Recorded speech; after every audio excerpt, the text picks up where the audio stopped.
what we're trying to do when we're having these discussions with people over time is we're trying to uncloud the fitra, work out why is this person not connecting with their creator. And it's all about connection. You're absolutely right. The thing you mentioned earlier, consciousness, where does it come from? I can't just accept that it's just accidental. It must be from somewhere. So the journey has to have an end, a goal. There has to be an end game. Would you be satisfied with the answer? I don't know. Because I can look at it from my perspective. The searching, the wondering, the fascination is very stimulating for me. Then I would suggest, humbly, that embark on this journey and accelerate on this journey with the intention to reach the goal.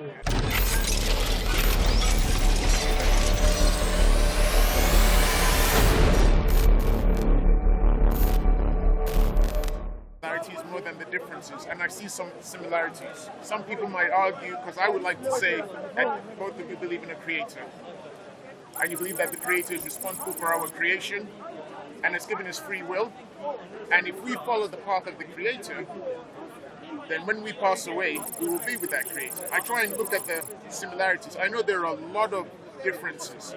So, and the thing that I wanted to understand is the notion of the fitra. Because, like I said, I'm not a Muslim, as you know, and I'm not a Christian, but I believe in a creator. So that kind of ties in with the belief that there's a fitra, that might be, I don't know, could be an instinctual thing that the creator has put in me, or in, but the closest I've come to from doing research was when I came up with the fitra. And I wanted to know more from the fitra. If Allah puts the fitra in us, what then makes us stray away from Allah? Great question. Because He put it there, so it should then just guide us all to just follow His path.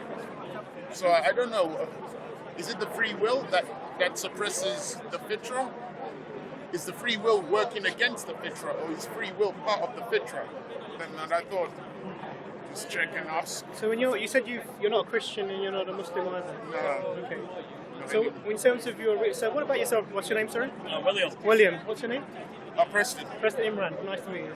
So you said that you've done a lot of research. So you said you arrived at the fitra. How did you get to arrive at the fitra? Well, the combination of things here, talking to various Muslims, reading, and I would always hear Muslims say, when I was doing research and when I spoke to Muslims, they would say everyone is born a Muslim. And then I remember from Christianity, talking about God creating man, Adam, Eve, and then God giving us free will, but then putting within us knowledge, which links us with the belief in the creator. But then I hear about free will, and then we all stray away. So I'm like, are they working against each other, free will and the fitra, or are they one and the same? It's a great question. It's probably more than I can. I'll try my best to sort of try and give you my view on it. So the fitra just means natural inclination or a natural disposition, and what it is towards is the idea that there is a creator. That's the main part of this fitra, that we instinctively know that there is a creator. And alongside that, we get from the fitra, we get also some basic concepts of morals. So we know killing is wrong, at least. Some of these things, they come automatically to us. What you would call your conscience, in the sense that when you're about to do something bad and you get that feeling, this isn't right, I shouldn't do this. That's your fitra rearing itself. Now, your fitra itself doesn't have any power as such over you. It's just like a sixth sense, almost, if you like. Yeah.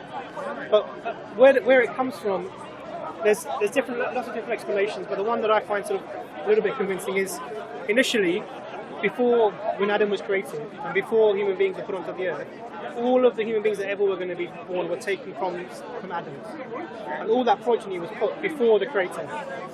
And the Creator said, "Do you testify to us? Do you testify? This is pre-existence on here. Do you testify that I am your Lord? And we testify that you are our Lord." So that knowledge of the Creator is innately then within us. It's innate. Now, then we have we're born on the earth, And you're born on the earth, you're born in different states. So I could be born into a Muslim family or a non-Muslim family, in a rich family or a poor family, or in a state where my last consideration is religion. So I could be starving, suffering, other things like this. Or I could be in a state where I could be born into an atheist family, and from the beginning I'm sort of taught to disregard these myths and these stories. And what can happen over time is your fitra becomes clouded. Yeah. It's like there's the sun, and then this cloud goes over the sun, and the sun is still there. Some of the light is coming through, but the clouds a little bit obscure the detail of it. And what we're trying to do when we're having these discussions with people over time is we're trying to uncloud the fitra, work out why is this person not connecting with their creator. And it's all about connection. You're absolutely right. Why is this not happening? And it's many reasons. So some people have had some sort of traumatic experience. They've lost a loved one, and then they maybe subconsciously blaming the creator for that, or there's some other suffering that's happened to them, or they've seen suffering in the world. Like, why are people starving? And this is one of the common questions that makes people think, well, maybe the creator doesn't exist. But you must have come across the studies that talk about, if you look at children, they will automatically look for agency or some sort of thing that's controlling everything in the world. It's almost like they have an innate belief. I can't remember. I think it was a Cambridge study. I don't remember it, so I won't quote it. But I think it's quite clear that this fitra exists, and it's really like a compass.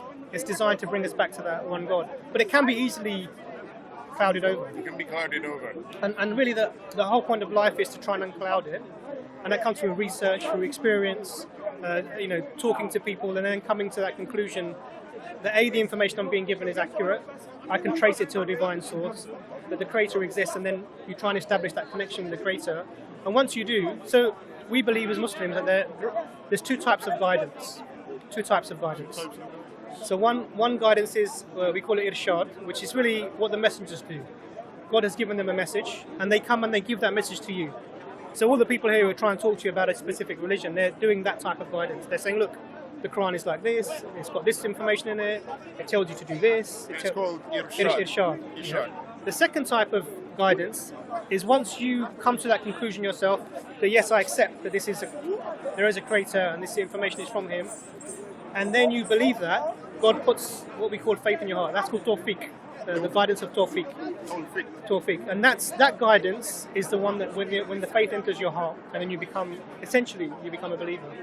Wait, so when the faith enters your heart, is that at the moment of creation when Allah creates you? You get tawfiq.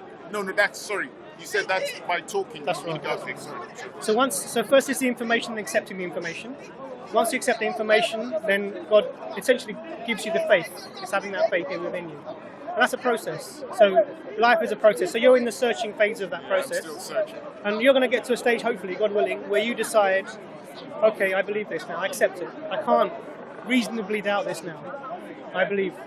And then at that point, when you accept it, the Creator will put the faith in your heart. And so ultimately, we don't believe I can't change you. I don't believe that. It's going to come between you and your Lord. So your part of it is to be sincere to the information that's given to you and try and research that. And then that spiritual connection comes when you accept it internally. So I may not even know that you've accepted it. I met a brother. He was 25 years old. He was. This was in the. When would that have been? In the. How old would he have been then? So I met him when he was 85.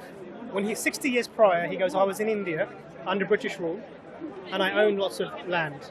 And I would see my Muslim servants, every now and then they'd go off, and I knew, okay, they're going to pray.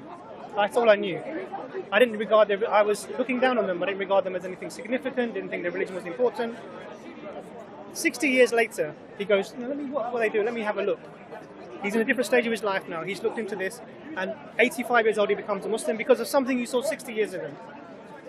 60 years ago. So that was his journey. So everyone has their own journey. No one can make anyone become anything. All that we can do is say this is the information that's provided, and that's what you do. And the fitra is really, our discussions are really about trying to uncloud that fitra, to let you establish your connection with your Creator. That's our approach to it. So I don't know if that was... That was helpful. I mean, I dragged my friend there. Okay. What do you feel about that? This are idea you a Christian or a... No, I don't subscribe to any religion? or any belief. spiritual journey, like you were saying.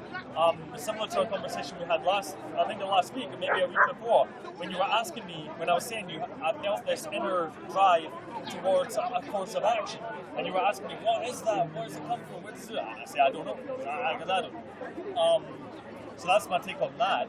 It's a certain perspective on life that you can use. I mean, that's all I can say, really. One thing I can say is about you mentioned something, a drive for people to see agency within things happening in the world.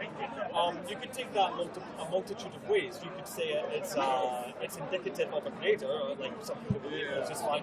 Or you could look at it in a certain other angle, which is the one I might put forward, which is like this, is that in our past, most people's belief systems were animism, about the natural world being full of spirits and alive. And when something happened in the natural world, it would be considered an omen.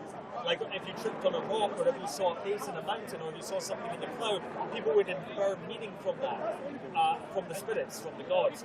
And that is a way of looking at the world. Humans do this instinctively. They want to see agency within the world, and whether it actually has it or not, I don't know. Some people say yes, some people say no, but I don't know. Is that it's what you mentioned about instinctively? Yeah, that's it. Where is it coming from, though? That's the thing. Because we had that discussion, because we agreed on, yet the instinct is there. Yes. But it was trying to find out where it was coming from. Yes. And that was when I was then looking at what Muslims were saying about the fitra and what Christians were saying, and even, I think, some Buddhists. But it's like there's an origin for that instinct. Yes. And that's what I'm desperate to find out. I can give you a biologically reductive answer. It's probably not going to satisfy you. Let's hear that, William. Well, there's a possibility. This is an idea that came to my mind. It's not my idea, but there's an idea. It's that the instinctive drive to see agency within the world it can help your survival, right? Especially as when people do actions, we infer motivation, right? When somebody looks at you a certain way, or somebody greets you in a certain way, we try to infer what's going on. There's a subtle dynamic, whether it's friendly, whether it's hostile. You know what I mean? If you meet somebody and you shake hands with them, they can look at you like they don't like you, and you can feel that. You're sensing agency from something you feel. There's a thing called anthropomorphization. Well done. Don't want to do that again. It's where you look in a rock face and you see a face. This is the human brain looking for patterns. We look for patterns in the world, and you say, why? Because patterns allow us to infer cause. And if you can infer cause, you can plan the future. You can say, well, I've seen that animal before. It's got red and black stripes. That means it's poisonous. I want to stay away from it. That's something like a wasp or something, or a snake or something like that. That inference of patterns can be equated to survival. That's a possible reductive solution. If you like it. For me, I appreciate the reductive explanations. But for me, when I see that, there's a few things about that that's interesting. When we try and explain instinct, we fall into sort of some difficulty, because if you take literally a day-old chick who's never had previous experience before, because you're talking about how experience leads us to find patterns. And if a fox-like creature walks by, it knows to freeze and to duck, and they'll find cover. And biologists say this is an instinctive, hardwired instinct. But that's not an explanation. It's just putting a label on something that we don't know. We don't know why it's there or how it's there. But there is within that creature that innate knowledge that if this big shadow that's going by is going to be somehow dangerous and I need to freeze. And you see that literally from the point of birth, they will do this. And this is a natural instinct that is not based on experience or patterns, because it's too early. I do have a little bit of knowledge of new science that would contradict that. Okay. My purpose here is not to just contradict your views. You can believe whatever you want, man. It's not my business. No worries. I just want to see if I can provide another sort of solution to something. Just as a side note, my personal standpoint is that I don't know anything about the world, and I think there's far more things happening than I understand. So We probably have the same standpoint. I don't like making everything biologically reductive. I personally don't like doing it. Although I think a lot of the times it might be right. I think there's more going on in the world and reality than I understand. So I'm open to the possibilities of gods and creators, all sorts of things. Absolutely. Now, there's a really interesting bit of science that's talking about genetic memory, about how they had rats and I can't really remember it exactly, but it's that the they made the rats, that was it. It was the smell of the flower, a flower from a tree. They put them in a cage, special cage, and you put the smell of this flower, and then they electrocuted the floor. So they were getting pain associated with the memory of the smell of the flower. And then the rats had baby rats, and they had the same effect. They'd never been electrocuted, they'd never smelled it before, but it was meant to be passed down through their DNA. It's really interesting because this can account for genetic memory of people having a feeling of their ancestors or things that have happened before that they've never experienced, that builds up our behavioral adaptation. It's really, really interesting. No, I really understand that. I think we It spoke doesn't rule about it out- 2 weeks ago. It doesn't rule out God, by the way. It's so genetic memory, as you all right, said, yeah. which is fine. But then we then push forward and say, who is the designer? Oh, yeah. That genetic memory within. Right, you could say that if you like, yeah. You know this idea of genetic memory. It's really important that when these ideas are put forward, that they come within a reasonable mechanism. So, as far as we know, memories or thoughts don't cause DNA changes. Well, this is the new science saying that it does. So that would be. Yeah. Where was that from? Because I've never. I heard it a few days ago. I can't quote it for you. Yeah. I've heard it. If you're interested, we should look it up. I will look it up. It's very interesting. But the reason I bring this forth is not to deliberately discredit ideas of creator gods. It's just to put an explanation. I don't think it really Forward. changes. I think it might explain the chick, but it doesn't explain the Fitra, because this is I think something a bit bigger than that. Because what we see, I mean, you talked about animism and these things in previous communities, but what all this points to is that from as far back as we can go, even if you go back to culture, Neanderthal culture, which we're aware of now that existed, you see some sort of spiritual aspect to their culture that we think is spiritual anyway. Yeah, right. But what that would tell you is that from the beginning, man has been God-seeking. That's all for me. That's all it would say. It doesn't account for why the God-seeking is there, and I would say that the Fitra is a good explanation for that. But this is all layered. So we're just taking the term from the Quran or from the Hadith, and we're giving that an explanation to that. This is based on the previous discussion about establishing whether the Creator exists and the verifiability of the Prophet Muhammad.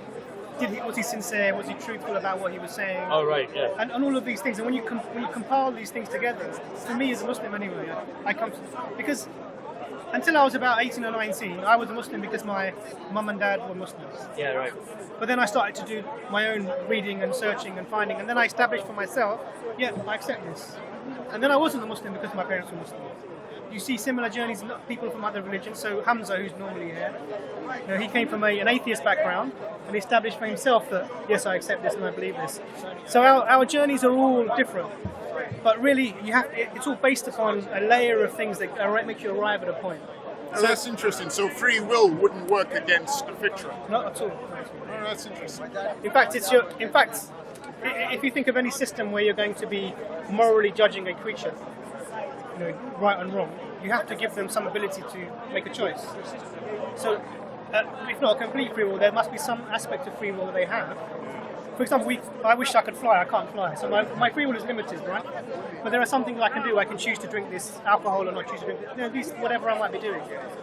So free will is necessary for there to be a judgment. That's right. I've came to the same conclusion Absolutely. myself. So in our religion, the Prophet was saying that the pen is lifted from 3 people. And what that means is that their deeds are not written down. The sleeper until he awakens, because you don't know what you're doing when you're sleeping. The child until it reaches the age of understanding. So children are not held accountable for their actions. And the one who is not able to reason, so the insane. So imagine you get someone who's schizophrenic, who's hallucinating. For me, he may be in a better spiritual position than I am, because he's not in an ability to make decisions that he can be judged upon. And I may have made loads of mistakes. Do you understand? So we have to have moral culpability. Only way we can have that is if we're free to make our choices. So the Fitra is there. We have our free will, and then we have to interact in whichever circumstances that we're in. So depending on your circumstances, if you come from a background where someone is teaching you and telling you this information, you get to a stage where actually there's no other option for you to either accept the truth, that you accept this and follow it, or to reject it, and you're judged according to that. If you're someone who's never heard of anything, and all you know is whatever's in the Fitra, as long as you come to a reasonable conclusion that this tree is not God, the sun isn't God, you'll be judged according to your level of knowledge. So in the Quran there's a statement that says, we do not punish your people until we send them a message. Do not punish the people till you send them a message. So if the message hasn't come to you, you can't be held accountable for not following it. Really? Yeah. So we don't believe that there was only a line of Jewish prophets or the prophet or Arab prophets. We believe that every single nation throughout time has been sent messages. The Prophet told us 124,000 prophets. And they came to all the different people. They came to Africa, they came to China, they came to the Scotland Aborigines. as well? Yeah. Even Scotland, mate. Yeah. So everyone received the message. So this is why, when you go back and look at societies in history, they usually have an ultimate creator, and then have sort of demigods or sub. But there is this belief in an ultimate being, and that sort of it goes throughout all of the cultures that you come across. So you can see the hints of these messages from the past. We're just aware of a few of them, the last and the few that came before. So about 25 of them are mentioned, but there were thousands and thousands because we're all human beings. We're all, we believe, equal in God's eyes, and we all deserve to be given a message. It shouldn't come by one specific race or people. It shouldn't be that way. It should be given to everyone. So you said that. Do you believe in a creator, William?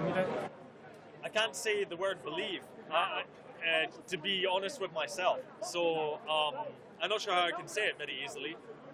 I don't know. I don't know if there's a creator. That's all I can say. I'm not sure if it's more likely or less likely. It's not a very satisfying answer, I know, but that's the honest. How have you arrived at that sort of position? What sort of led to that? Well, I've had various experiences. You could call them spiritual experiences.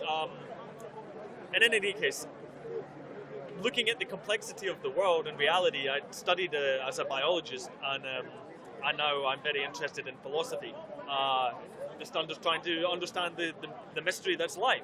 So the more I look into it, the more it seems perplexing in a certain sense. Like things get more and more complicated, and I realize that there's more I don't understand. That's it. So I haven't had something really that said it's absolutely going to be that. It's more like, I learned this, I learned I don't know that. Yeah. You know what I mean? That's it. Those are the kind of conversations I've had with him and another guy, because like searching, trying to get to A point. the point of the origin. So for me, I completely understand. I have a similar sort of background as well. And the point with looking at something like biology is we have to start with a point where life starts. We can't start from any other place, and then we can go through the. So it doesn't really answer the question of the bigger picture of the universe and everything else like that. So if you're looking for me, if you want to go back to get a reasonable answer of why we are here and why is there something rather than nothing, then really you have to go to sort of looking at the cosmological picture, because really we have to explain the universe. What is it? Why is it? How is it? So science does the how and the what, but really the question that religion comes with is the why is it. And even the how is limited, because we can only go by whatever is available within the universe, either as powers of observation or systems of thought that allow us to do that. As soon as you go beyond that, we're lost. There's no real question. So the point to really explain is, why is the universe? How can we explain the universe being here? No, I don't think science has that answer. I'm not from that position at all. It's difficult. So it's metaphysical. Absolutely. So your interest in philosophy really probably helps. Oh yeah, well that's it. It's the next, for me, it's the next level of analysis. Yeah. Like first you start with the wonder of the natural world, and then you progress to the wonder of my perception of the natural world, and what's the origin of my perception? How can I perceive? And what's consciousness? Why do I have opinions and wants and feelings? Why can I separate myself from that and look at it externally? At least I've been able to, which is very fortunate, I think. It's really interesting. So, in philosophy, one of the really important things is about how you attribute value to things. So when I look at you, I look in your eyes, I can see this is a human being, caring, intelligent, purposeful, and that's just by that glance. For me, the idea that this is somehow an accident that's accumulated over the millions of years, it doesn't. With my picture, maybe it doesn't fit. I don't get that picture. When I look at my daughter's eyes, or I can see a puppy and I see how I attribute value to that creature, that being, my daughter, to you, and I can't in a world where nothing really has any value ultimately, because there's no transcendent being that gives it that value, we're left with sort of self-deluding ourselves by making values up. Like, yeah, I feel connected to you, so I'm going to give you value, but that's just for me.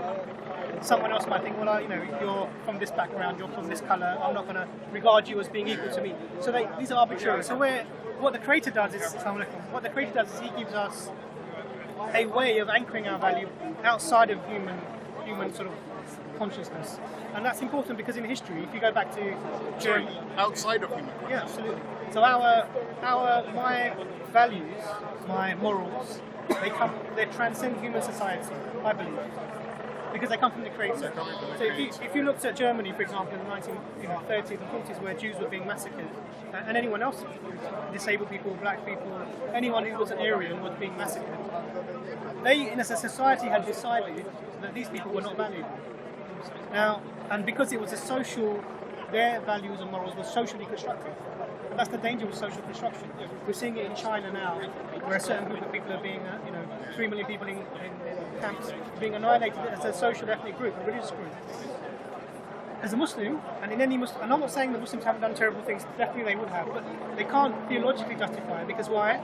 Our Creator has told us point blank, I created you with Adam and Eve and made you into many tribes and people so you may come to know each other. You are all equal in my eyes, except for piety. Piety is like God consciousness, which is the journey you're on. It would have been so easy if he had made the fitra so strong that the moment you were born, you would just prostrate and worship, and you wouldn't have the free will to think of other things. Yeah. It would make things so much Absolutely. easier. Well, one of the interesting things I think Hamza Zorsis touched on, which was quite telling about the fitra, which is that the fitra is indeed pure, and it is indeed seeking the connection to its creator. But the fitra becomes clouded with the dunya, the earthly life and desires. And the more we are connected to the life of this world, i.e. materialism, our own desires, the more clouded the fitra becomes. And then perhaps something happens in your life that can, all of a sudden, uncloud that fitra. So, for example, if you're on a plane and the captain says, "We've lost all the engines, the wings have fallen off, that's it, we're done. I'm sorry, but there's no hope." Suddenly, that fitra that was clouded with this dunya, with these earthly desires, earthly satisfactions, etc., it's suddenly unclouded, and your connection is immediate to the one that sent you, that created you. And then you turn to Allah or to God and say, "Oh, if there's a God out there, save me, please." That's the unclouding of the fitra. That's the unclouding. See?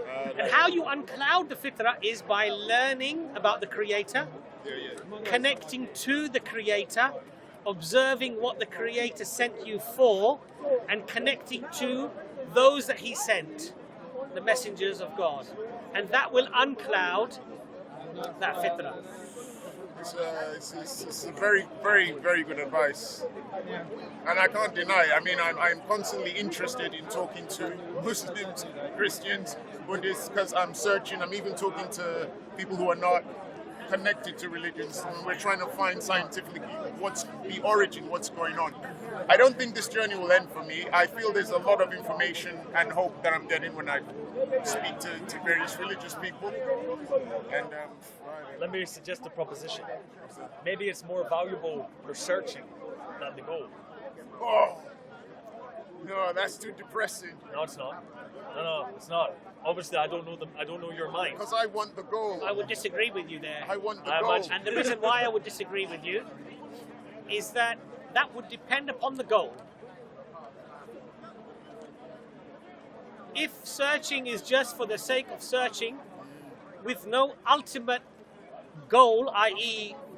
goal of eternal bliss and paradise, then I would agree with this brother. Oh, that's scary though. I That, wouldn't that wanna have do the that. that have the journey, and don't expect the journey to end and continue with the journey.